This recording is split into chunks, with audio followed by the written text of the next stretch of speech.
श्री गणेशाय नमः। भगवान गणेश के जन्मदिन के उत्सव को गणेश चतुर्थी के रूप में जाना जाता है।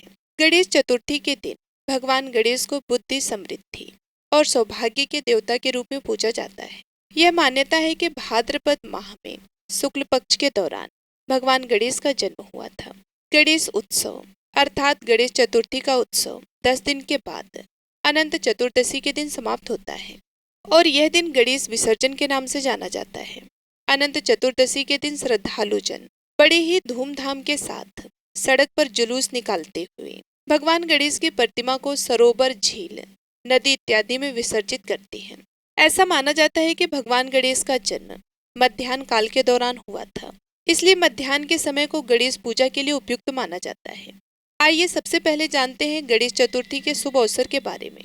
भाद्रपद मास के शुक्ल पक्ष की चतुर्दशी तिथि का प्रारंभ 6 सितंबर को दोपहर 3:01 से होगा और चतुर्दशी तिथि की समाप्ति 7 सितंबर को शाम 5:37 तक होगा। उदय तिथि के अनुसार गणेश चतुर्थी का व्रत 7 सितंबर को रखा जाएगा और इसी दिन गणेश जी की मूर्ति को सूर्योदय के बाद स्थापना की जाएगी। 7 सितंबर को सूर्योदय का समय सुबह 6:02 तक रहेगा और सूर्यास्त का समय शाम 6:35 तक रहेगा। वर्जित चंद्र दर्शन का समय 6 सितंबर को शाम 3:01 से रात 8:04 तक और 7 सितंबर को सुबह 9:30 बजे से रात 8:45 तक रहेगा। गणेश चतुर्थी के दिन चंद्र का दर्शन नहीं करना चाहिए।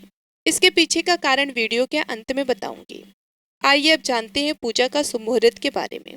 पूजा का शुभ मुहूर्त सुबह 10:04 से दोपहर 1:01 तक दिल्ली में, सुबह 11:03 से दोपहर 1:34 तक रहेगा। वहीं मुंबई में सुबह 11:02 से दोपहर 1:10 तक रहेगा। इसके अलावा भारत के अन्य प्रमुख शहरों में पूजा का शुभ मुहूर्त क्या रहेगा? 10 मिनट तक रहेगा। गणेश चतुर्थी के दिन गणेश जी की स्थापना के बाद 10 दिनों तक गणेश जी की पूजा की जाती है और अनंत चतुर्दशी के दिन गणेश विसर्जन किया जाता है। इस साल अनंत चतुर्दशी 17 सितंबर 2024 को है, तो गणेश जी की प्रतिमा का विसर्जन भी 17 सितंबर को किया जाएगा। अब आइए जानते हैं गणेश चतुर्थी की पूजा की विधि के बारे में।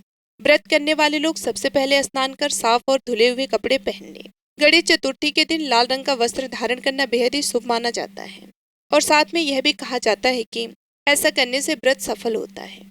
स्नान के बाद वे गणपति की पूजा की शुरुआत करें। गणपति की पूजा करते समय अपना मुंह पूरब या उत्तर दिशा की ओर रखना चाहिए। सबसे पहले आप गणपति की मूर्ति को फूलों से अच्छी तरह से सजा लें। पूजा में आप तिल, गुड़, लड्डू, फूल, तांबे के कलश में पानी, धूप, चंदन और प्रसाद के तौर पर केला या नारियल रख लें। गणेश जी को रोली लगाएं, फूल और जल अर्पित करें। गणेश जी को मोदक का भोग लगाएं। इसके बाद गणेश जी के सामने धूप दीप जलाकर मंत्र का जाप करें। यह मंत्र है गजानन भूतगणादि सेवितम कपित जम्भूफल चार भक्षणम उमासुतम शोक विनाशकारकम नमामि विघ्नेश्वराय पाद पंकजम। अंत में गणेश चतुर्थी व्रत का कथा का श्रवण करें। पूजा समाप्त होने के बाद प्रसाद बांटें। पूजा के बाद आप मूंगफली, साबूदाने की खीर आदि को छोड़कर कुछ भी अन्य चीज ना खाएं। गणेश चतुर्थी के दिन गणेश मंत्रों का जाप भी अवश्य करें। वक्रतुंड महाकाय सूर्यकोटि संप्रभा निर्विघ्नं कुरु मे देवा सर्वकार्येषु सर्वदा। ओम गणपतये नमः। श्री गणेशाय नमः। इस तरीके से गणेश जी के मंत्रों का आप जाप कर सकते हैं। भाद्रपद मास के शुक्ल पक्ष की चतुर्थी के दिन चंद्र दर्शन करना वर्जित माना जाता है। ऐसा माना जाता है कि इस दिन चंद्र के दर्शन करने से मिथ्या दोष अथवा मिथ्या कलंक लगता है, जिसकी वजह से दर्शनार्थी को चोरी का झूठा आरोप सहना पड़ता है। पौराणिक कथाओं के अनुसार भगवान कृष्ण पर चंदमत नाम की कीमती मणि चोरी करने का झूठा आरोप लगा था।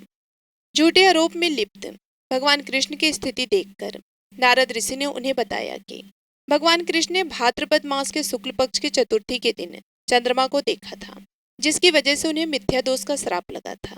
नारद ऋषि ने भगवान कृष्ण को आगे बतलाते हुए कहा कि भगवान गणेश ने चंद्रदेव को श्राप दिया था कि जो व्यक्ति भाद्रपद मास के शुक्ल पक्ष की चतुर्थी के दौरान चंद्र के दर्शन करेगा वह मिथ्या दोष से अभिस्थित हो जाएगा और समाज में चोरी के झूठे आरोप से कलंकित हो जाएगा। नारद ऋषि के परामर्श पर भगवान कृष्ण ने मिथ्या दोष से मुक्ति पाने के लिए गणेश चतुर्थी का व्रत किया और मिथ्या दोष से मुक्त हो गए। अगर भूल से गणेश चतुर्थी के दिन चंद्रमा के दर्शन हो जाएं, तो मिथ्या दोष से बचाव के लिए यह मंत्र अवश्य जाप करना चाहिए। उम्मीद करती हूँ कि आपको भाद्रपद मास के शुक्ल पक्ष की चतुर्थी के दिन पड़ने वाली गणेश चतुर्थी व्रत से जुड़ी जानकारी अच्छी लगी होगी